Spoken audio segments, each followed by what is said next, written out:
आप सभी को आज के इस वीडियो में आज हम लोग मिडवाइफरी के आगे का क्वेश्चन कंटिन्यू करते हैं, जिसमें कि कल के क्लास में हमने कुछ इम्पोर्टेंट क्वेश्चन किए थे मिडवाइफरी का। और आज हमने इसके आगे करने के लिए आपको बोले भी थे कि 15 नंबर क्वेश्चन करके आइएगा, क्योंकि ये क्वेश्चन का आंसर हमने आपको नहीं बताए थे। तो यहाँ से हम लोगों का क्लासेज आज शुरू होंगे और मॉर्निंग में आप लोगों का जो क्लासेज हुआ है बहुत ही इम्पोर्टेंट क्लासेज हुए हैं। जिन्होंने भी नहीं देखे हैं ज़रूर देख लीजिएगा। और वैसे मॉर्निंग में लाइव क्लासेज हुआ था, जिसमें कि आप लोगों का 9 बजे के अप्रॉक्स स्टार्ट हुए थे, 8:30 बजे लाइव हो जाता है, स्टार्ट हो जाता है। तो आप लोग सुबह वाले क्लास में भी ज़रूर जुड़िएगा। वहाँ से भी आपको उतना ही नंबर का पूछे जाएंगे जितना आपका एएनएम के टॉपिक से पूछे जाएगा।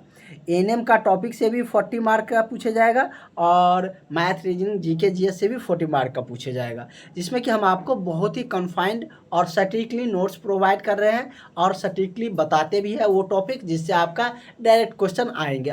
वैसा टॉपिक अब नहीं कराते हैं जो आपके एग्ज़ाम में वहाँ से क्वेश्चन ना आए और फिर भी वहाँ से क्वेश्चन करवाए जा रहे हैं। तो आपका वही क्वेश्चन करवाया जा रहा है, वही टॉपिक लाया जा रहा है जहाँ से क्वेश्चन ज़्यादातर पूछे जाते हैं। ये नहीं कि एक पूछा और नहीं भी पूछा, उस टॉपिक को हम लोग पहले प्रेफरेंस दे रहे हैं जहाँ से 3 से 4 क्वेश्चन आपको पूछे जाते हैं, किसी किसी में तो 5 क्वेश्चन भी आ जाते हैं। तो चलिए, इस टॉपिक से भी भर भर के क्वेश्चन आपको एग्जाम में देखने को मिलेंगे। तो आज का आपका यहीं से सवाल शुरू होता है, जैसे कि हमने आपको बताए हुए भी थे कि इस क्वेश्चन का आंसर आप लोग करिएगा।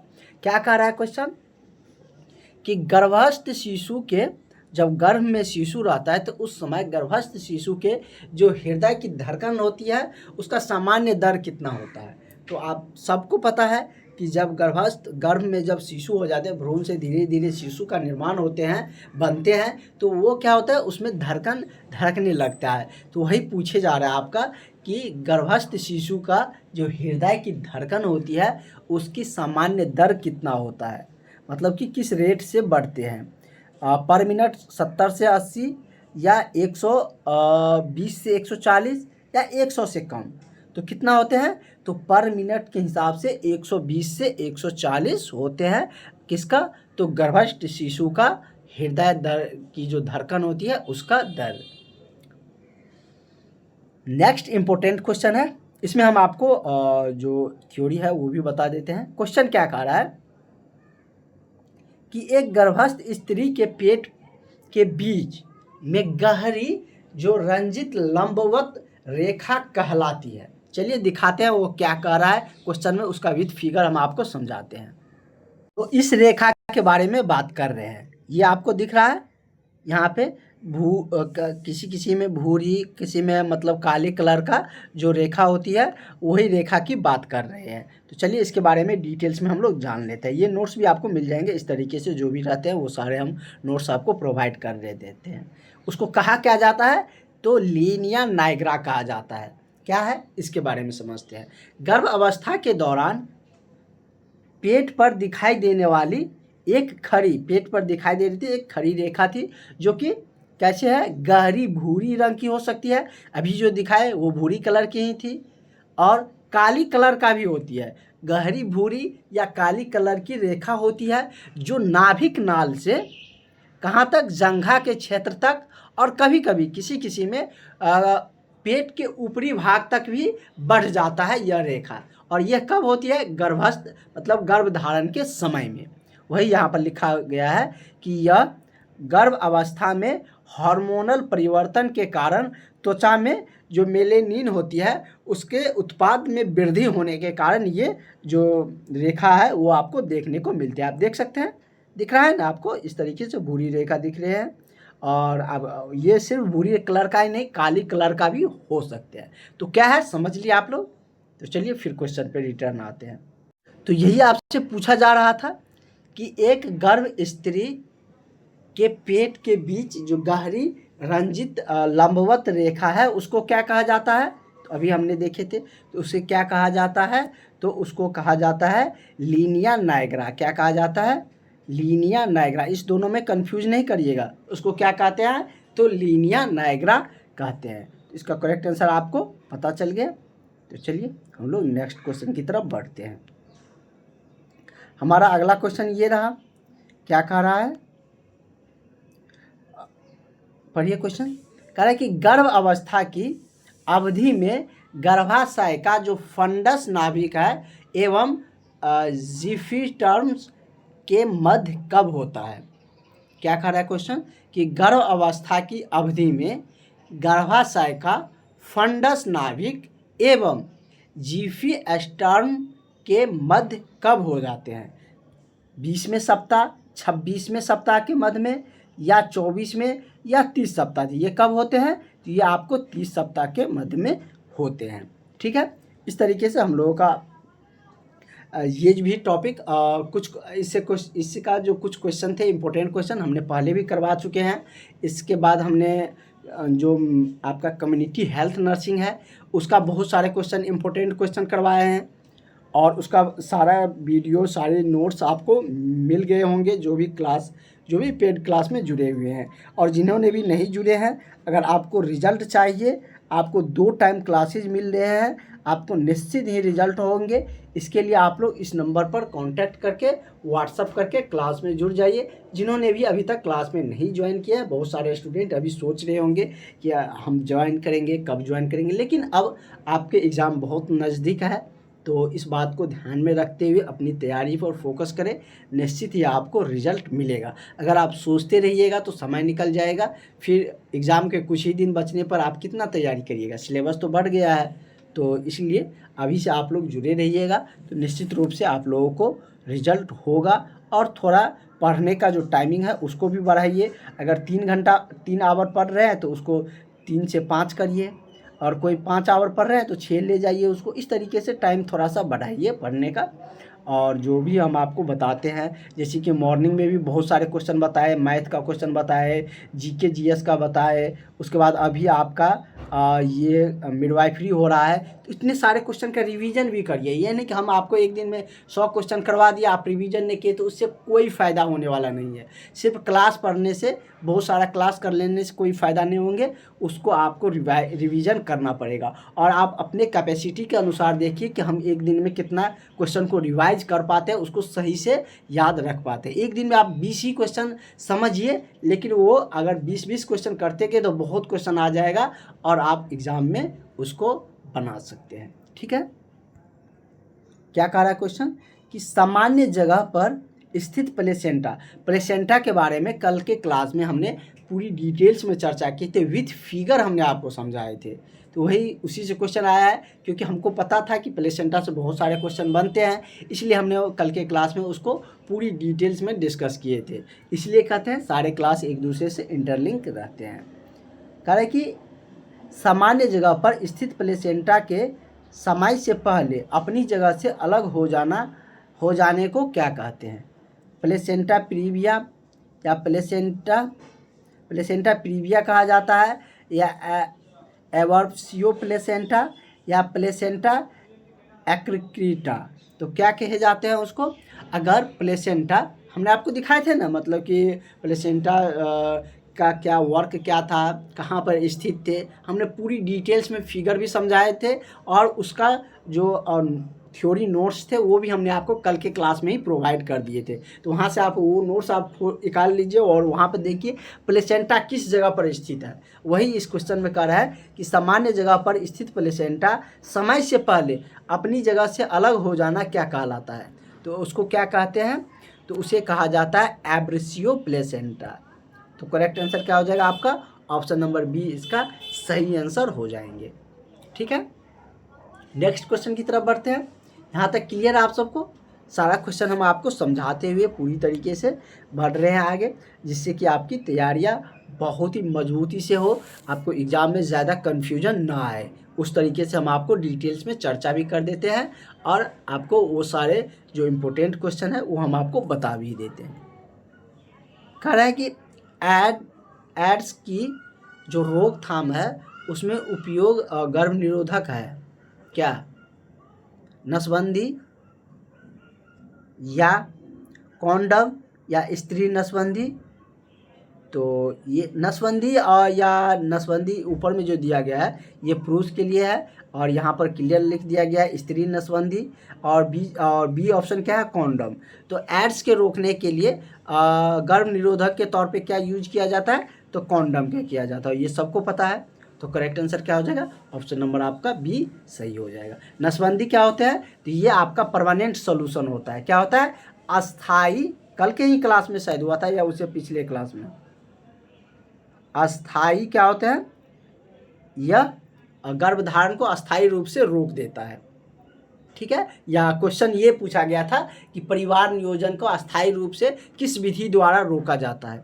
था ना आपके क्लास, जो पिछले क्लास करवाए थे मिडवाइफरी में, वहाँ पे क्वेश्चन पूछा गया था। तो उसमें क्या था, नसबंदी ही था। उससे अस्थाई क्या होते हैं, मतलब गर्भधारण को रोका जा सकता है, या परिवार नियोजन कार्यक्रम को मतलब कि उससे अस्थायी रूप से रोका जा सकता है। और कॉपर टी भी वहाँ पर आए थे, तो उसका क्या काम था, तो वो गर्भधारण को 5 से 10 वर्षों तक के लिए ही रोक पाता है। ठीक है, लेकिन वो भी मतलब कि अगर एड्स की रोकथाम के लिए अगर हम बात करें तो वो कॉन्डम ही क्या होता है, सबसे उपयोगी होते हैं। तो करेक्ट आंसर आपका ऑप्शन नंबर बी हो जाएंगे। नेक्स्ट क्वेश्चन क्या कह रहा है, देखिए कह रहा है कि पिट्यूटरी ग्लैंड स्थित होता है, कहाँ पे स्थित होता है पिट्यूटरी ग्लैंड, किडनी पर या थैलेक्स पर, या क्या दिया है, गर्भ निरोधक गोलियां, मतलब पिट्यूटरी ग्लैंड स्थित होता है कहाँ पे, ये आपसे पूछा जा रहा है। उसके बाद क्या है, गर्दन पे, ऑप्शन थोड़ा ऊपर नीचे हो गया। तो ये कहाँ पर रहता है, तो गर्भ निरोधक मतलब कि नालिया कह सकते हो, वहाँ पर मतलब कि ये जो पिट्यूटरी ग्लैंड है वो स्थित होते हैं। सॉरी, पिट्यूटरी ग्लैंड है ना,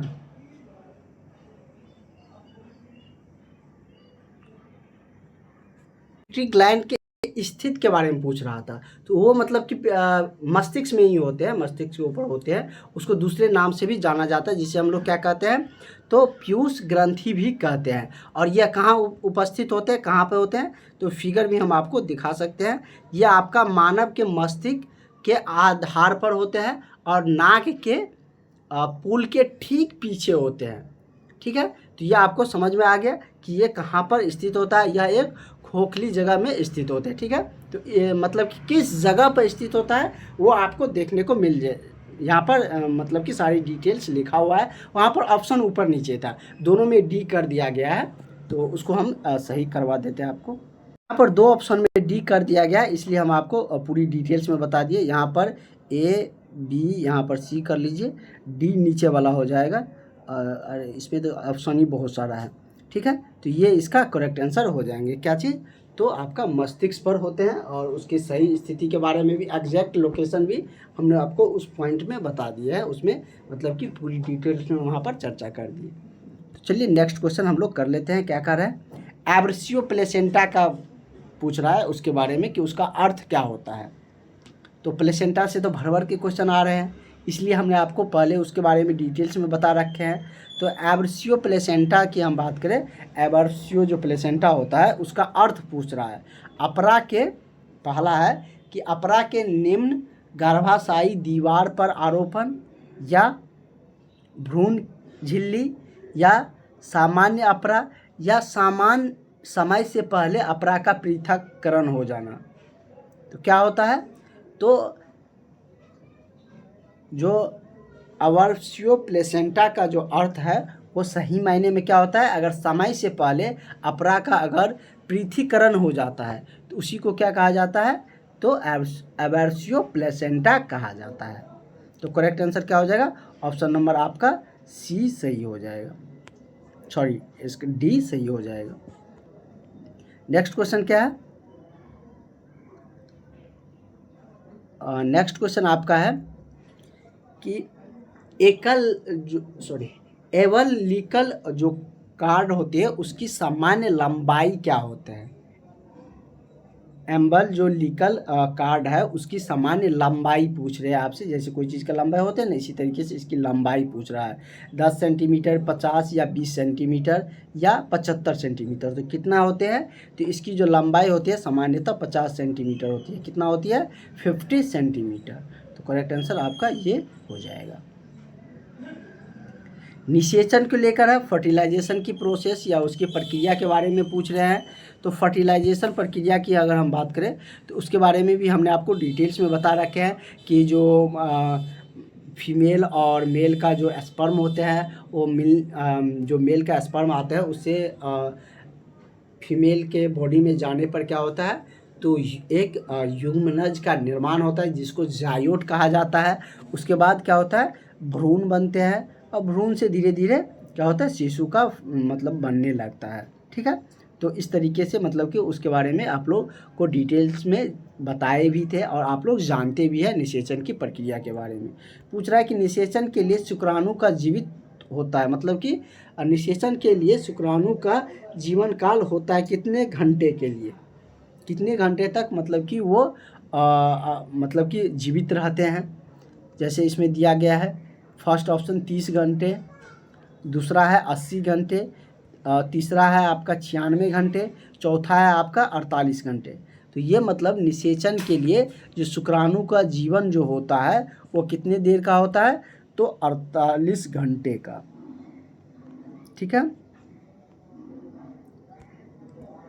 48 घंटे आप लोग समझ रहे हैं, 24 घंटे का दिन और रात मिला के होता है ना ये, लेकिन 48 घंटे के लिए उसका जीवन काल होते हैं शुक्राणु का। चलिए ये क्वेश्चन क्या कर रहा है, कह रहा है कि भ्रूण का तंत्रिका बनता है। भ्रूण का जो तंत्रिका बना रहता है, जैसे क्या हमारे मस्तिष्क में भी बहुत सारे तंत्रिका तंत्र है, तो वो सब भी बने हैं। उसी तरीके से पूछ रहा है आपका का जो भ्रूण का जो तंत्रिका होता है वो बना होता है क्या चीज़ का बना होता है, एंडोडर्म का या एक्टोडर्म का या मीजोडर्म का। तो ये क्या चीज़ का बना रहता है, तो ये आपका एक्टोडर्म का बना रहता है। तो करेक्ट आंसर क्या हो जाएगा आपका, ऑप्शन नंबर बी इसका सही आंसर आपका हो जाएगा। नेक्स्ट क्वेश्चन हम लोग करते हैं। अगला आपका क्वेश्चन क्या कह रहा है कि मीनार की, क्या कह रहा है, मीनार की शुरू होने की जो औसतन आयु है वो कितना है, 12 से 14 वर्ष या 14 से 16 वर्ष या 16 से 18 वर्ष या 18 से 20 वर्ष। तो ये कितने वर्ष में होता है, तो 12 से 14 के वर्ष जो आयु होते हैं उसी के दौरान मीनार की क्या हो जाती है, तो शुरू हो जाती है। मतलब ये औसतन आयु है। इस औसतन मतलब ज़्यादातर देखे जाते हैं कि नॉर्मली इतना के उम्र में मीनार की शुरू हो जाता है। तो करेक्ट आंसर क्या हो जाएगा आपका, ऑप्शन नंबर बी इसका सही आंसर हो जाएंगे।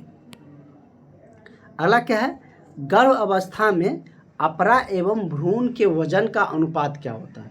अनुपात है यहाँ पर 1:4:5 ऐसे लिखा हुआ है, 1:4, बी में है 1:5, सी में है 1:6, डी में है 1:7। तो गर्भ अवस्था में अपरा एवं भ्रूण के वजन का जो अनुपात होता है वो होता है 1:6। कितना होता है अनुपात, समझ रहे हैं ना। तो मतलब कि एक का रेशियो और दूसरे का जो रेशियो होती है वो मतलब कि कब पूछ रहा है आपसे कि जो गर्भ अवस्था होती है उसमें अपरा और भ्रूण दोनों को मिलाकर उसका जो वजन है उसका अनुपात कर रहा है, एडिशन नहीं कर रहा, अनुपात पूछ रहा है। तो अनुपात कितना होता है, 1:6 होता है। तो करेक्ट आंसर क्या हो जाएगा आपका, ऑप्शन नंबर सी इसका सही आंसर हो जाएंगे। तो आज अभी का क्लास ज़्यादा लंबा नहीं होंगे क्योंकि आपको सुबह में बहुत ज़्यादा क्वेश्चन करवाए गए थे, इसीलिए अगर एक दिन में सुबह वाले क्लास में अगर ज़्यादा क्वेश्चन होंगे तो इवनिंग वाले में कम होंगे, क्योंकि एक दिन में आपको उतना फिर रिवाइज भी करना रहता है।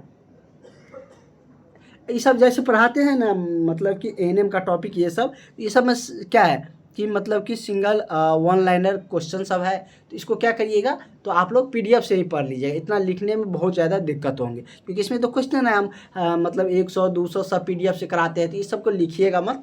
जैसे लिखने वाला क्या है, जैसे मैथ बनाना पड़ता है उसमें बहुत ज़्यादा कैलकुलेशन रहता है, रीजनिंग बनाना पड़ता है उसमें हम आपको क्वेश्चन देंगे उससे लिख लीजिएगा। उसके बाद यदि हम बात करें तो थ्योरी का जो जीके जीएस है वो तो हम प्रोवाइड ही वैसे कर देते हैं। अगर कोई पॉइंट्स लगते हैं तो जो हम बोलते हैं सिर्फ वो नोट्स क्या है कि सब पॉइंट्स तो नोट्स में लिखा नहीं जा सकता है, क्योंकि कुछ ऐसे बातें होती है जो आपको मतलब कि बहुत ही आसानी में समझाना होता है, लेकिन उसको किताबी जो किताबी कह सकते हैं वर्ड में तो उसको लिखा नहीं जा सकता है, तो उसको आप नोट कर सकते हैं। बाकी इस सब का पीडीएफ से पढ़ लीजिए, एक बार क्लास करिएगा, पीडीएफ से क्वेश्चन है, वस्तुनिष्ठ प्रश्न है, तो सबको एक बार रीड कर लेना है। कह रहा है कि गर्भ अवस्था के दौरान जो एमनियोटिक द्रव की सामान्य से अधिक मात्रा होने पर उसे क्या कहा जाता है। अगर गर्भ अवस्था के दौरान एमनियोटिक द्रव की मात्रा बढ़ जाती है, सामान्यतः नॉर्मल जितना होनी चाहिए उससे अधिक बढ़ जाती है, तो उसे क्या कहे जाते हैं। तो ये आपसे पूछा जा रहा है, क्वेश्चन समझ गए क्या कह रहा है। गर्भ अवस्था के दौरान एमनियोटिक द्रव का बढ़ना क्या कहलाता है, तो उसको क्या कहते हैं, तो हाइड्रा एमनियोयोस कहा जाता है। क्या कहा जाता है, तो हाइड्रा एमनियोयोस कहा जाता है। तो करेक्ट आंसर क्या हो जाएगा, ऑप्शन नंबर आपका ये इसका सही आंसर हो जाएंगे। ठीक है, नेक्स्ट पीडीएफ से आप लोगों का जो नोट्स मिलेंगे उसमें ज़्यादा गेपिंग नहीं रहेंगे, क्या है कि इसमें देखने में दिक्कत हो जाता है, नज़दीक नज़दीक ही सारे ऑप्शन को रखेंगे।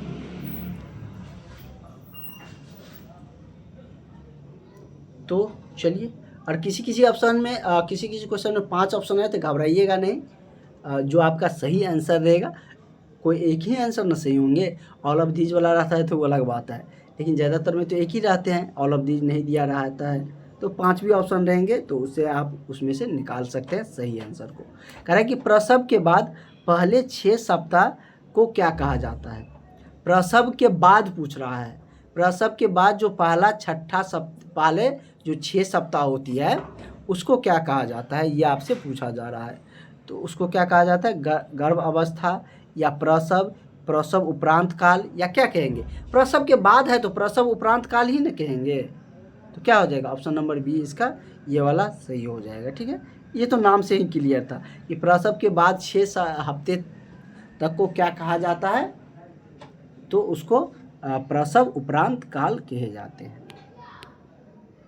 कह रहा है कि गर्भ अवस्था में खतरे के चिन्ह निम्नलिखित में से सभी है सिवाय, इसमें से एक को छोड़कर सभी गर्भ अवस्था के खतरे का चिन्ह है। जैसे कि कब्ज बनना, धुंधला दिखना, अगला है निरंतर सिर दर्द का बना रहना, चौथा है रिट्रैक्शन। तो क्या होगा, तो आपका कह रहा है कि इसमें से कौन है ऐसा जो गर्भ अवस्था के लिए ज़्यादा मतलब कि खतरा है, मतलब एक को छोड़कर इसमें 4 ऑप्शन दिया गया है, तो क्या होंगे, तो ऑप्शन नंबर ए हो जाएगा। कब्ज बहुत ज़्यादा खतरे का मतलब कि नहीं कह सकते हैं गर्भावस्था के लिए, लेकिन ये सब आपके लिए कह सकते हैं कि ये सब मतलब कि गर्भावस्था के लिए खतरे का क्या है, चिन्ह है। ये क्वेश्चन कर सकते हैं, ये क्वेश्चन हमने आपको एक बार करवा भी चुके हैं। ठीक है, कल के क्लास में यहीं से शुरू करेंगे, अगर आपको पता है तो आप इसका आंसर करिएगा। ठीक है, वैसे हमने एक बार इसको बताए हुए हैं। तो मिलते हैं हम लोग नेक्स्ट क्लास में। आज के लिए इतना क्वेश्चन रहने देते हैं, क्योंकि आपके मॉर्निंग के क्लास में भी बहुत सारे क्वेश्चन करवाए गए हैं, तो उसको भी आपको रिवाइज करना होगा, और उसे भी रिवाइज करिएगा, तभी आपको जाकर रिजल्ट अच्छा देखने को मिलेंगे। तो मिलते हैं नेक्स्ट क्लास में, थैंक यू।